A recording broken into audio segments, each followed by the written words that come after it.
प्रिय छात्रों, आज मैं आपके सामने महत्वपूर्ण वीडियो लेकर उपस्थित हुआ हूं। इसमें मैं आपको आईजीडी बॉम्बे का जो न्यू सिलेबस आया है परीक्षा से संबंधित, उसके बारे में चर्चा करूंगा और उसकी पूरी जानकारी दूंगा। कुछ दिनों से छात्रों के कमेंट्स आ रहे थे कि सर आईजीडी बॉम्बे का हमें सिलेबस बताओ, क्योंकि जो गाइड है और किताबें हैं और जो पुरानी परंपराओं से छात्र पढ़ रहे हैं, तो उसमें क्या होता है कि छात्र आईजीडी बॉम्बे में शुरू से लेकर लास्ट तक पूरी पूरी पढ़ाई करते रहते हैं और पेपर में उनमें से कुछ नहीं आता। जो क्योंकि उसमें जो परीक्षा का नया जो सिलेबस है वो बहुत कुछ पहले से और अब में परिवर्तन हो चुका है। जैसे कि आप जानते हो, पहले आईजीडी बॉम्बे में 6 पेपर होते थे, लेकिन अब आईजीडी बॉम्बे में 4 पेपर होते हैं। एक तो सबसे बड़ा ये परिवर्तन हुआ है। और उसमें जो 4 पेपर है, फर्स्ट पेपर है वस्तु चित्रण, जिसे अंग्रेजी में स्टिल लाइफ भी कहते हैं। तो इसमें क्या होता है कि आपके सामने कुछ वस्तु सामने रख दी जाती हैं, 8-10 वस्तु, उन्हें देख करके आपको बनाना होता है। और इसमें नंबर लाने का सबसे मुख्य उपाय ये है कि उसमें छाया शेड जरूर दिखानी है। अक्सर मैंने देखा है, मैं पिछली साल से 25 सालों से आईजीडी की कोचिंग करा रहा हूँ। मैं ये देखता हूँ कि छात्र जो होते हैं बहुत सुंदर सुंदर चित्र बना देते हैं वस्तु चित्रण का, लेकिन वो उसमें छाया प्रकाश नहीं डालते, जबकि इस पेपर में 40 नंबर का छाया प्रकाश ही होता है। इस पेपर में जो मुख्य उद्देश्य है इस पेपर का कराने का, उसमें छाया प्रकाश को देखना है कि छात्र के अंदर छाया प्रकाश गिरने का कितना वो है। तो इसका जो सिलेबस है इसके फर्स्ट पेपर में, तो ये 3 घंटे का पेपर होता है और इसमें 8 वस्तु कम से कम आपके सामने रखी जाती हैं। मुख्य रूप से प्लास्टिक की बाल्टी, एक मग, तौलिया, प्लेट में कोई सब्जी या फल, बराबर में कांच का गिलास, उसमें रंगीन पानी ये डाला जाता है, और पीछे 3 कलर का पर्दा और जमीन में बिछा हुआ कपड़ा, ये सब होता है। और कभी भी जब आप पर्दा बनाओ तो कभी भूल के भी ये गलती मत करना कि आप कागज पर जो आप पर्दा बनाते हो तो ऊपर तुम बैक साइड छोड़ देते हो, तो वो नहीं छोड़नी है, क्योंकि उसमें पर्दा पूरी लाइन में, आउटलाइन के अंदर पूरा पर्दा ऊपर का आना चाहिए। इस बात का जरूर ध्यान रखना है आपको। ये है फर्स्ट पेपर। और सेकंड पेपर है मानव चित्रण, जिसे स्मृति चित्रण भी कहते हैं, मेमोरी भी कहते हैं। ये पेपर जो है महाराष्ट्र सरकार द्वारा आयोजित परीक्षा फार्म पेपर आता है।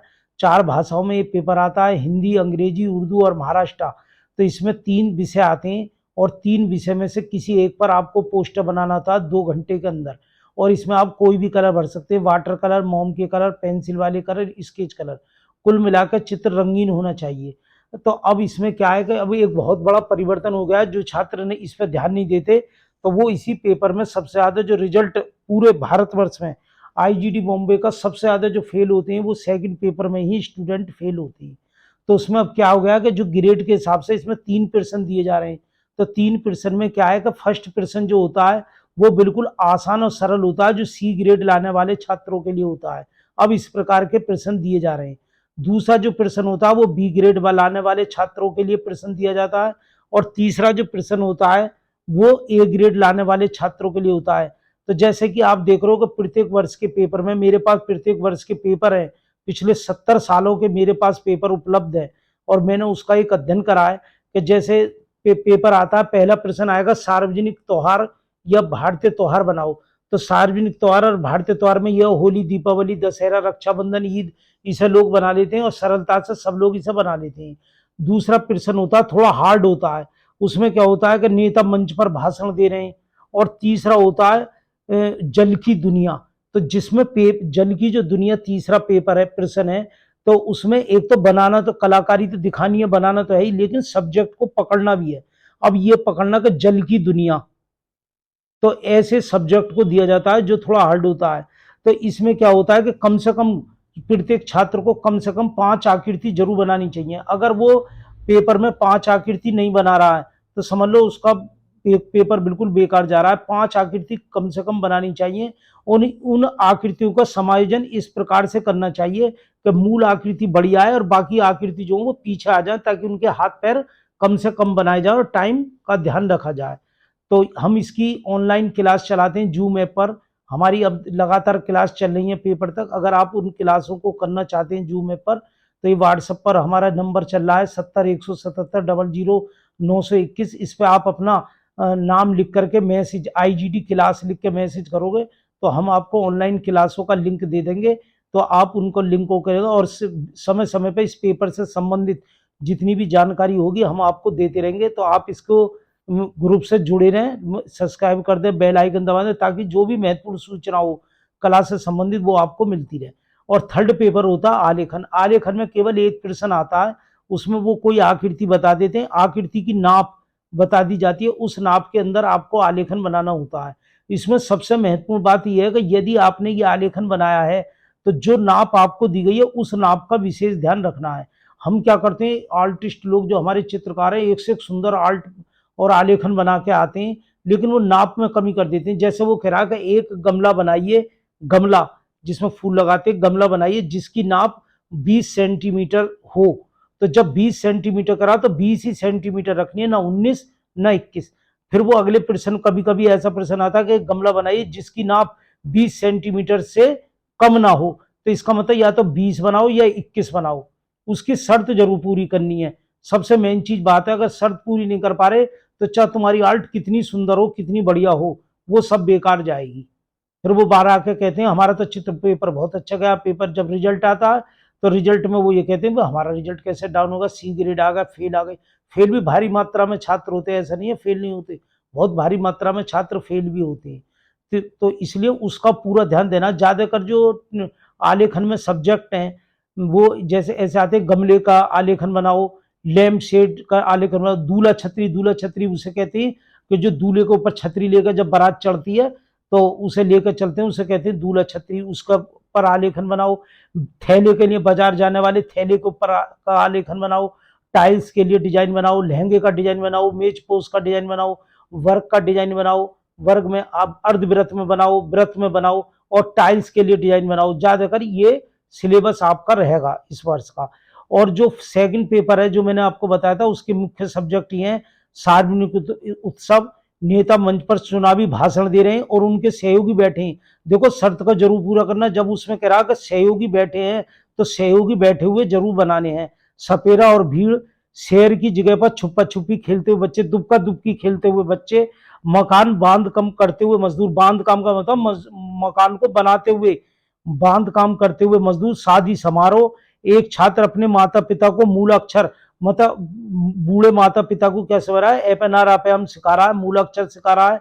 दो, अगला प्रश्न है, दो महिला नल के पानी के लिए लड़ रही हैं और लोग उन्हें समझा रहे हैं। और तीसरा प्रश्न है भारतीय त्योहार।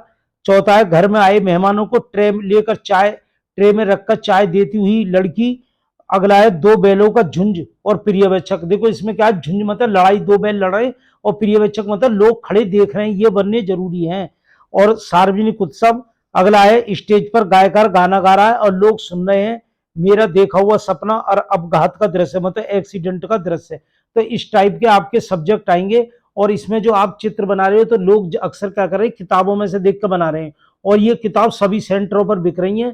तो उसमें क्या होता है, जो कॉपी जचती है 15-20 सेंटर की एक ही टीचर जांचता है, और पेपर पर ऊपर लिखा हुआ कि मौलिक चित्र होना चाहिए। आर्ट का मतलब क्या है, जिन्होंने बीए एमए में आर्ट पढ़ी है और एमए आर्ट पेंटिंग से करी है वो जानते हैं कि आर्ट का मतलब क्या है। आर्ट का मतलब है मौलिकता। सुंदरता से आर्ट का कोई लेना देना नहीं है। आर्ट का मतलब केवल है मौलिकता। आपने वो चीज बनाई हो जो जीवन में किसी और ने सोची भी ना हो और बनाई भी ना हो, तो मौलिकता का मतलब है। तो जब वो जो कॉपी जांचते हैं बहुत ऊंचे आर्टिस्ट होते हैं, बीएफए एमएफए के स्टूडेंट होते हैं, वो भी अक्सर इन कॉपियों का निरीक्षण करते हैं।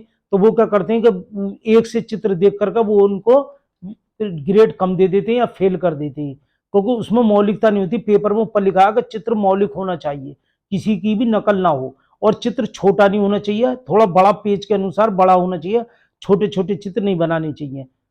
तो इस प्रकार के देखो देखो अभी मैंने गणेश जी का एक चित्र बना दिखा ना, गणेश जी का चित्र बनाया है, दोनों दिखाओ। तो उसमें क्या है, चित्र को बड़ा रूप में लेने की कोशिश करिए गणेश चतुर्थी। तो मैं इसी प्रकार के चित्र बनाता हूं जो कहीं भी ना हो, मैं कभी किताब में से देख कर नहीं बनाता। जैसे गणेश चतुर्थी का बना हुआ है ये रहा।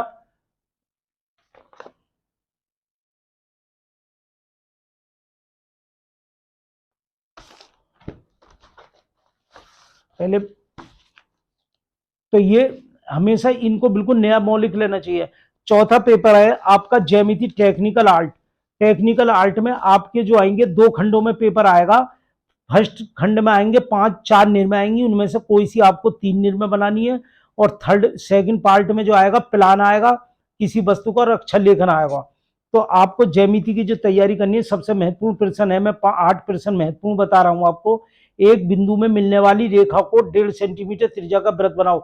मतलब 2 रेखा होनी चाहिए, उनके बीच में ऐसा वृत्त बनाओ जो जिसका व्यास कितना हो, त्रिज्या 1.5 सेंटीमीटर की हो। दूसरा प्रश्न है, कर्ण और एक लघु कोण देने पर समकोण त्रिकोण बनाओ। कर्ण AC 9 सेंटीमीटर और लघु कोण BAC 50 अंश। तीसरा प्रश्न है, त्रिभुज ए व क की भुजा ए व 7 सेंटीमीटर, ए के 4 सेंटीमीटर, ब के 6 सेंटीमीटर, त्रिभुज ए व के बिंदु से जाने वाले वृत्त की रचना करो। फिर आगे प्रश्न है, समान वृत्त ऐसे अंतलिखित करो, 8 सेंटीमीटर भुजा वाले ऐसे वृत्त अंकलित करो जो दो भुजाओं को स्पर्श करें और अन्य वृत्त को भी स्पर्श करें। मतलब इसमें पेपर में जो मूलभूत आपको ध्यान देना है टेक्निकल आर्ट, क्योंकि आजकल टेक्निकल आर्ट का बड़ा वो चल रहा है, हर कोई कहता है प्राविधिक कला होनी चाहिए इंटर में प्राविधिक, तो इसलिए उस चीज की पूर्ति करता है। तो इसमें क्या होता है कि आपको जब प्रश्न बनाओगे तो सबसे महत्वपूर्ण बात ये देखनी है कि जो वृत्त जो बना रहे हैं तो वो ज्यादा का व्रत बनवाएगा, त्रिभुज में व्रत, वर्ग में व्रत, यही बनवाएगा। तो और त्रिभुज में व्रत, वर्ग में व्रत, व्रत के अंदर व्रत, तो वो व्रत में ये कहेगा कि दो भुजाओं को स्पर्श करें। तो आपको जब पेपर मिलेगा तो जब कहेगा दो भुजाओं को स्पर्श करें, तो जहां दो शब्द आ रहा है उसके नीचे को टिक कर देंगे ताकि आपको ध्यान रहे दो भुजाओं को स्पर्श करें। और 4 व्रत बनाए तो 4 के नीचे कर देंगे, दो भुजा को स्पर्श करें, 4 व्रत बनाए। कभी कहता है वो एक भुजा को स्पर्श करें, तो उनकी विधि अलग अलग है। तो हम जो ऑनलाइन क्लास चलाएंगे और तुम्हारे इस पर यूट्यूब चैनल पे भी, एजुकेशन चैनल पे भी चलेगी, और जो अलग से भी पढ़ाई करना चाह रहे हैं उनकी जूम ऐप पे चलेगी, वो हमसे संपर्क कर सकते हैं। तो उसमें बताया जाएगा भी किस तरीके से किस विधि से बनेगा। तो टेक्निकल आर्ट में या तो आपके पूरे के पूरे नंबर आएंगे या बिल्कुल नंबर 0 आएगी। तो इस बात पर विशेष ध्यान है। और प्लान जो बनाना किसी भी वस्तु के छाया प्रकाश गिर का बहुत आसान विधि से आपको बताया जाएगा। तो बशर्ते आपको समय समय पर वीडियो डलनी अब शुरू हो जाएंगी, तो आप इससे जुड़े रहें और करते रहें। हमारा टेलीग्राम व्हाट्सएप नंबर है 70 177 00921। और जिन लोगों ने अभी तक परीक्षा फार्म नहीं भरे हैं, ये वो इसी साल की परीक्षा में शामिल होना चाह रहे हैं, तो शीघ्र से शीघ्र हमसे संपर्क कर लें। अपने हाई स्कूल इंटर आधार कार्ड और फोटो हमें भेज दें, तो हम उनके परीक्षा फार्म भर के तुरंत 20 मिनट में रसीद उनके पास भेज देंगे। धन्यवाद।